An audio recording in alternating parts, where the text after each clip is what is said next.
नाम के एक छोटे से गांव में बिरजू नाम का एक लड़का रहा करता था। उसे दूसरों को परेशानी में देखकर बहुत अच्छा लगता था। वो लोगों को परेशानी में देखकर बहुत खुश होता था और अगर कोई जरूरतमंद व्यक्ति उससे कोई मदद मांगता तो वो कभी किसी की मदद नहीं किया करता था, जिस वजह से गांव के लोगों को उसका स्वभाव बिल्कुल भी पसंद नहीं था। एक रोज की बात है, गांव में रहने वाली शांति काकी अपने पशुओं के लिए चारे की बोरी सर पर रखकर ला रही थी। तभी बिरजू की नजर उन पर पड़ी। चौकेले चारा लेकर आ रही हैं। बेचारी के सर पर इतना बोझ है कि गर्दन झुककर नीचे भी नहीं देख पा रही हैं वो। चलो इस बात का फायदा उठाते हैं। बिरजू जल्दी से दौड़ता हुआ आगे सुनसान रास्ते पर पहुंचता है। अभी थोड़ी देर में शांति काकी इसी रास्ते से निकलेंगी। तब तक मैं यहाँ पर उनके स्वागत के लिए अच्छा सा जाल बिछा देता हूँ। ओह वाह, वो रहा कीचड़ वाला गड्ढा। ऐसे सूखे पत्तों से ढक देता हूँ। शांति काकी जैसे ही यहाँ से गुजरेंगी तो सीधा उसी कीचड़ के गड्ढे में आकर गिरेगी। बहुत मजा आएगा। बिरजू बहुत सारे सूखे पत्तों को इकट्ठा करके कीचड़ के गड्ढे में डाल देता है और वहाँ पेड़ के पीछे छुपकर शांति काकी के वहाँ पर आने का इंतजार करने लगता है। तभी थोड़ी देर बाद शांति काकी अपने सर पर चारे का गट्ठा उठाए वहाँ से गुजरती है। आओ आओ शांति काकी, जल्दी से आओ और जल्दी से आकर इस गड्ढे में गिर जाओ। बिरजू ये सोच सोच कर खुश हो रहा था कि शांति काकी जल्दी से वहाँ से गुजरे और गड्ढे में गिर जाए, लेकिन शांति काकी तो उस रास्ते से मुड़कर जाने लगी। अरे ये क्या हो रहा है? शांति काकी इधर मुड़ के क्यों जा रही हैं? अरे शांति काकी, आप उधर किधर जा रही हो? बिरजू, तू अचानक यहाँ पर कैसे आ गया? अभी तक तो यहाँ पर कोई भी नहीं था। अरे मैं तो अभी आया ही हूँ, लेकिन आपका घर तो उस तरफ है ना, तो आप इस तरफ कहाँ जा रही हो? हाँ हाँ जानती हूँ, घर तो मेरा उस तरफ ही है, लेकिन मेरी जेठानी ने भी अपने पशुओं के लिए चारा मंगवाया था, तो मैं उस तरफ से आते हुए उन्हें देना भूल गई थी, तो वही देने के लिए दोबारा यहाँ से जाना पड़ेगा। अरे अरे अरे शांति काकी, अब आप कहाँ वापस उतनी दूर जाओगी? आप एक काम करो, आपको अपनी जेठानी को जितना चारा देना है वो आप मुझे दे दो। मैं उसी तरफ जा रहा हूँ, तो जाते हुए उन्हें मैं चारा दे आऊँगा। आप परेशान मत हो, आप सीधी सीधी अपने घर चली जाओ। सच सच बता क्या बात है, क्योंकि तू और किसी की मदद करते, ऐसा तो कभी हो ही नहीं सकता। जरूर इसके पीछे भी कोई ना कोई वजह तो जरूर है। तू रहने दे, मुझे तुझ पर बिल्कुल भरोसा नहीं है। मैं खुद ही अपनी जेठानी के पास जाकर उन्हें ये चारा दे आऊंगी। अरे काकी, आप भी ना खामखा मुझ पर ही शक कर रही हो। मस्ती मजाक तो मैं अपने दोस्तों के साथ करता हूँ। मैं तो बस आपकी मदद के लिए बोल रहा था। बाकी अगर आपको मेरी मदद नहीं चाहिए तो ठीक है। अच्छा, अगर तू इतना बोल रहा है तो फिर ठीक है। ले, ये एक गट्ठा ले जा, मैं अपने घर चलती हूँ। शांति काकी चारे का एक गट्ठा बिरजू को देकर आगे की ओर निकल जाती है और बिरजू उस दूसरे गट्ठे को लेकर शांति काकी के गड्ढे में गिरने का इंतजार करने लगता है।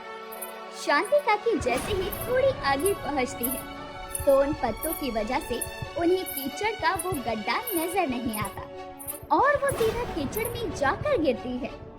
हाय राम रे, मेरी तो कमर ही टूट गई रे। नास पीटे, मैंने बिल्कुल ठीक ही सोचा था, तू जानबूझकर ये सब कर रहा है, वरना तू कभी किसी की मदद नहीं कर सकता। अरे काकी, क्या मस्त गिरी हो आप कीचड़ में।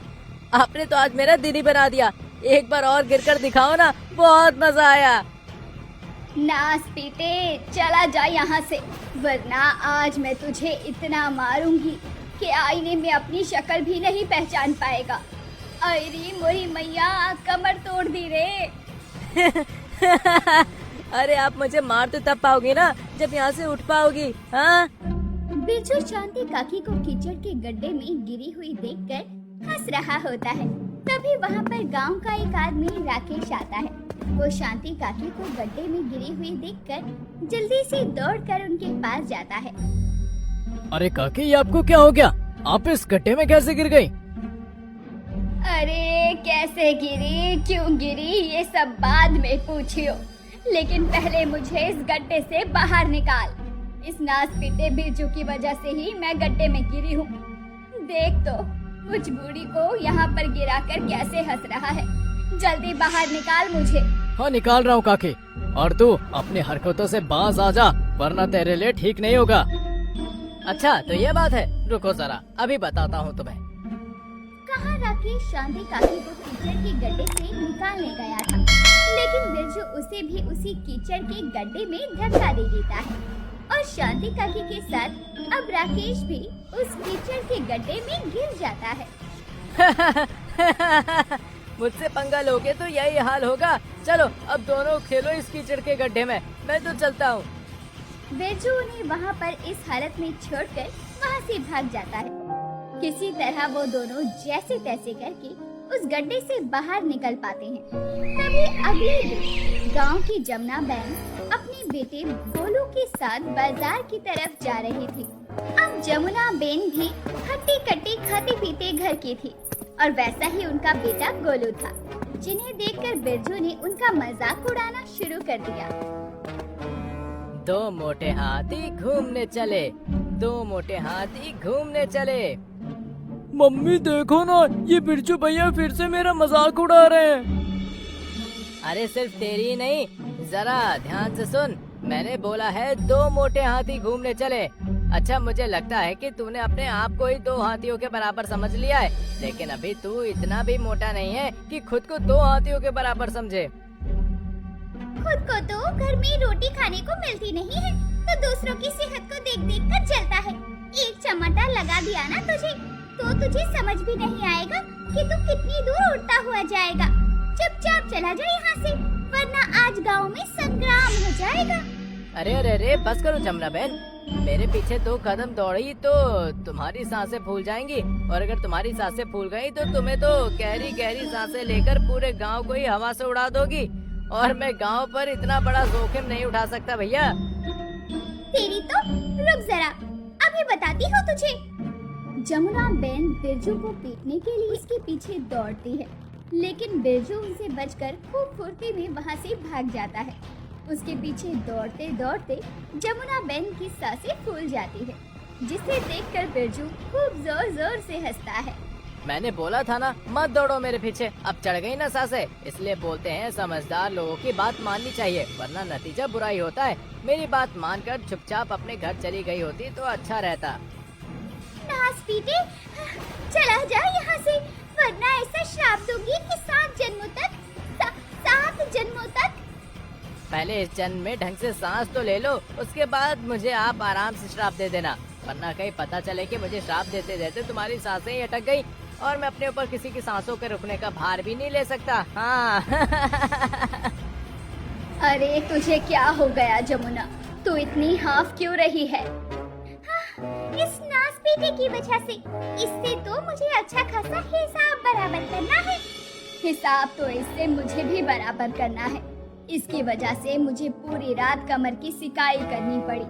अभी तक दर्द है कमर में।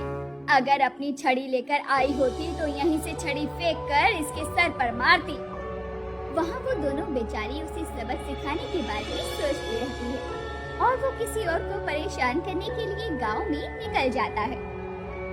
अब किसे परेशान करूं? आज तो दिनकर काका भी गांव में नहीं है। अरे ये क्या, ये तो सरोज काकी और सरिता काकी है। लगता है बाग से आम तोड़ रही हैं। जाकर इन दोनों की लड़ाई करवाता हूँ। बिरजू छुपते हुए आम के बाग में जाता है। दोनों औरतें एक डंडी से पेड़ के आमों पर निशाना लगाकर बड़ी मेहनत से आम तोड़कर इकट्ठा कर रही थी। उन दोनों की टोकरी में कुछ आम इकट्ठे हो गए थे। उन दोनों का ध्यान सिर्फ और सिर्फ आम तोड़ने पर था। एक काम करता हूँ, सरोज काकी की टोकरी के सारे आम सरिता काकी की टोकरी में डाल देता हूँ। उसके बाद सरोज काकी सरिता काकी की वो वाट लगाएंगी, उसे देखने में तो बहुत मजा आएगा। बिरजू बिल्कुल दबे पांव उन दोनों की टोकरियों के पास जाता है और सरोज काकी की टोकरी के सारे आम सरिता काकी की टोकरी में डाल देता है और जाकर पेड़ के पीछे छुप जाता है।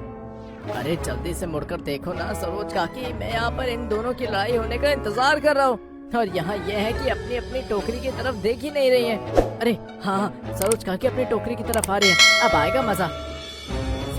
काकी बाकी के तोड़े हुए आम अपनी टोकरी में रखने के लिए आती है तो देखती है कि उनकी टोकरी खाली है और सरिता काकी की टोकरी आमों से भरी हुई है।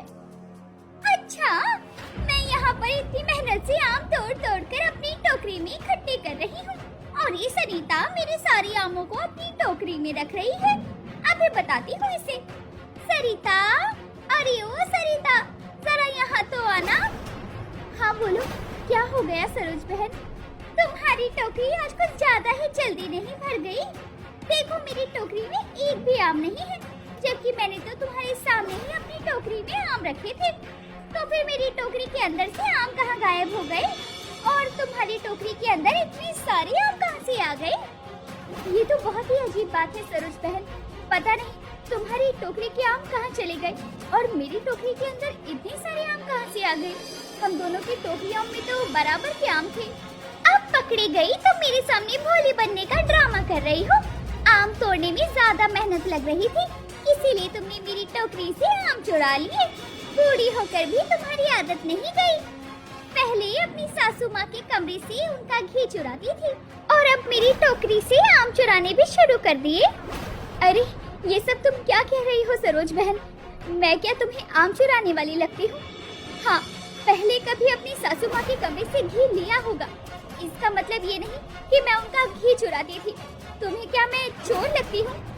अच्छा, अगर तुम कोई चोर नहीं हो तो तुमने मेरे आम क्यों चुराए? चुपचाप मेरे आम वापस करो, वरना ठीक नहीं होगा। अरे तुम्हें मेरी टोकरी से आम लेने हैं तो ले लो, मैंने तुम्हें कब मना किया? मैं तो खुद सोच रही हूँ कि मेरी टोकरी में इतने आम कहाँ से आ गए। तुम तो बेफजूल ही मेरे गले पड़े जा रही हो। अच्छा, मैं बेफजूल में तुम्हारे गले पड़ रही हूँ?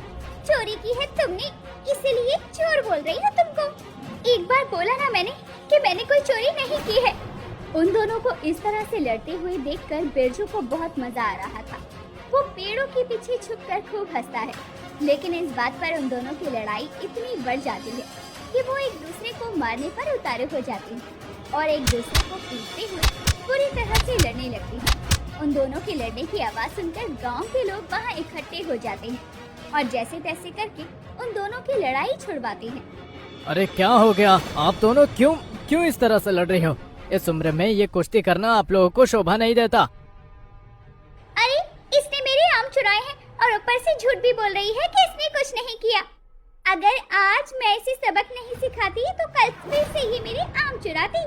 अरे क्या, ये आप क्या कह रही हो सरोज काकी? सरिता काकी ने आपके आम चुराए, लेकिन वो ऐसा क्यों करेगी? लगता है आपको कोई गलतफहमी हुई है। सरिता काकी ऐसा नहीं कर सकती। जमुना बहन उन दोनों को समझाती रही होती है कि तभी राकेश की नजर पेड़ों के पीछे छुपे बिरजू पर पड़ती है। बिरजू को वहाँ देखते ही राकेश सब कुछ अच्छी तरह समझ जाता है। आप दोनों जिस वजह से लड़ रहे हो, असल में वो इस बिरजू का किया धरा है। देखो वहाँ पर कैसे पेड़ के पीछे छुपकर आप दोनों की लड़ाई के मजे ले रहा है। हे भगवान, इसका मतलब इसने मेरी टोकरी से आम निकालकर सरिता की टोकरी में डाले। नास बेटी, तो एक बार जरा यहाँ पर आ। पेड़ के नीचे छुपकर क्यों खड़ा है? बेवकूफ थोड़ी ना हो। जब मैं वहाँ पर आऊँगा तुम सबके हाथ लग गया तो सबके सब मुझ पर अपना हाथ साफ कर दोगे। लेकिन एक बात तो है, तुम गाँव वाले हो बड़े बेवकूफ। कैसे छोटी सी बात पर एक दूसरे से लड़ने लग गए। लेकिन मुझे आप दोनों की लड़ाई देखकर बहुत मजा आया। अरे तो रुक जरा। सरिता अपनी टोकरी का आम बिरजू के सर पर मारती है, लेकिन वो उस आम को लेकर वहाँ से भाग जाता है।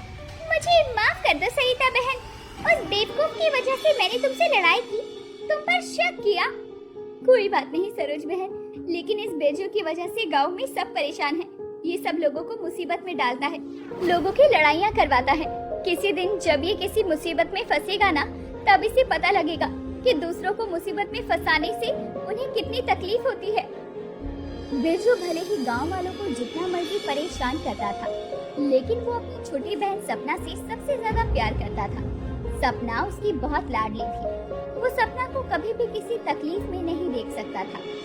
कुछ दिन बाद की बात है, बिरजू अपनी बहन सपना के साथ अपनी नानी के गांव से लौट रहा था। उसकी नानी के गांव से लौटते वक्त बीच में एक नदी पड़ती थी, जिसे पार करने के बाद एक बड़ा ही सुनसान जंगल का रास्ता आता था, जहां पर बहुत डरावनी गुफाएं थी। वहां से लौटते वक्त उन्हें बहुत देर हो चुकी थी और सूरज भी ढल चुका था, इसीलिए जंगल में पूरी तरह से अंधेरा छा चुका था। भैया, मुझे बहुत डर लग रहा है। मैंने सुना है जंगल में बहुत सारे डाकू रहते हैं। अगर हमें वो डाकू मिल गए तो हम क्या करेंगे? अरे तू क्यों चिंता कर रही है, मैं हूँ ना तेरे साथ, कुछ भी नहीं होगा। बिरजू इतना कहता है कि तभी उनके पीछे से वहाँ एक डाकू आ जाता है। डाकू को देखकर इससे पहले कि बिरजू कुछ कर पाता, उससे पहले ही वो डाकू बिरजू के सर पर डंडे से वार कर देते हैं और उसकी बहन को अगवा करके ले जाते हैं। सर पर डंडा लगते ही बिरजू वहीं पर बेहोश हो जाता है। अगली सुबह जब सूरज निकलता है तो उसकी किरणें अपने चेहरे पर पड़ने की वजह से बिरजू की आँख खुलती है। आँख खुलते ही उसे अपनी बहन की याद आती है। सपना, सपना, कहाँ ले गए वो डाकू मेरी बहन को? मुझे सपना को बचाना होगा, लेकिन मैं अकेले उसे नहीं बचा सकता। उसे बचाने के लिए मुझे गांव वालों की मदद चाहिए। अपनी बहन को बचाने की खातिर मदद मांगने के लिए बिरजू गांव वालों के पास जाता है, लेकिन कोई भी गांव वाला उसकी बात पर यकीन नहीं करता और उसके बुरे व्यवहार की वजह से कुछ लोग तो उसकी बात सुनना भी पसंद नहीं करते। अरे मैं आप सभी लोगों से कह रहा हूँ ना कि उन डाकुओं ने मेरी बहन को अगवा कर लिया है। मैं अकेले उन सब का सामना नहीं कर सकता। अब तो आप लोगों को मेरी मदद करनी ही होगी। प्लीज चलिए ना। तुझे क्या हम लोग बेवकूफ दिखाई देते हैं जो इस बार भी तेरी बातों पर यकीन कर लेंगे? तेरा कोई भी भरोसा नहीं है। तू अपने मजे के लिए हमें जंगल में ले जाएगा और तेरे चक्कर में डाकू हमें पकड़ ले जाएंगे। देख, हम सब में से किसी को भी तेरी बात पर जरा सा भी यकीन नहीं है, इसलिए हमें पागल बनाना छोड़ और जा यहाँ से। अब तुझे हमें परेशान करने का कोई दूसरा तरीका नहीं सूझ रहा है तो ये अलग तरीका ढूंढ कर निकाला है तूने। शांति काकी, आप तो मेरी बात पर यकीन करो, आप इन सबको समझाओ ना। अरे तू सोच भी कैसे सकता है कि मैं तेरी बात पर यकीन करूंगी? उस दिन तेरी बात पर यकीन किया था, तेरी वजह से ही उस दिन मैं उस गड्ढे में गिरी थी। आज तक मेरी कमर में दर्द होता है। एक बार कोई इंसान अपने दुश्मन पर भरोसा कर ले, लेकिन तुझ पर ना बाबा ना, तुझ पर तो कोई भरोसा ना करे। बिल्कुल ठीक कह रही हो शांति काकी, इसकी वजह से ही मेरी सरिता बहन से लड़ाई हो गई थी। ये लड़का बिल्कुल भी भरोसे के काबिल नहीं है।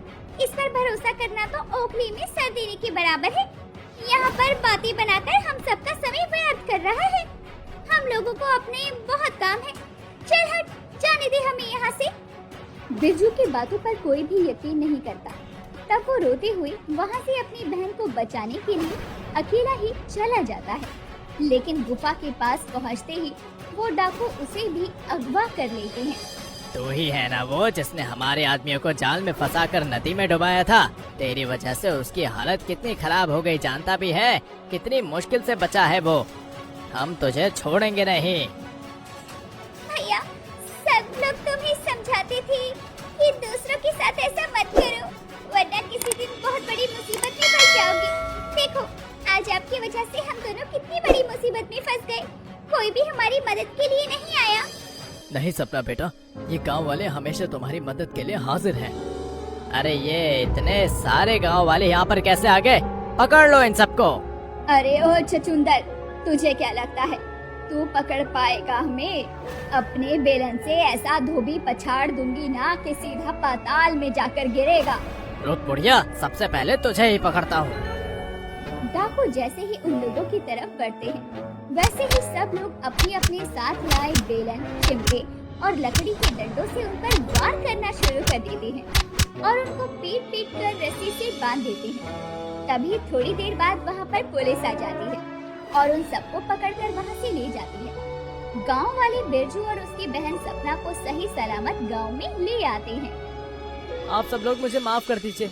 मैंने आप सबके साथ इतना कुछ किया, हमेशा सबको तंग किया, लेकिन आज के बाद मैं आप लोगों की मदद करूंगा। अगर आप लोग हमारी मदद करने के लिए वहाँ पर नहीं आते तो ना जाने डाकू हमारे साथ क्या करते। हमने तुम्हारी मदद इसलिए की क्योंकि हमें पता चल गया कि कल से सपना और तुम दोनों ही गायब थे और सपना तो आज भी घर पर नहीं आई। तब हमें लगा कि शायद तुम सच बोल रहे हो, इसलिए हम जंगल के रास्ते उस गुफा तक पहुंच गए। इसलिए कहते हैं कि दूसरों के साथ इतना भी बुरा नहीं करना चाहिए कि तुम्हारे अपने मुश्किल समय में कोई तुम्हारी मदद न करे।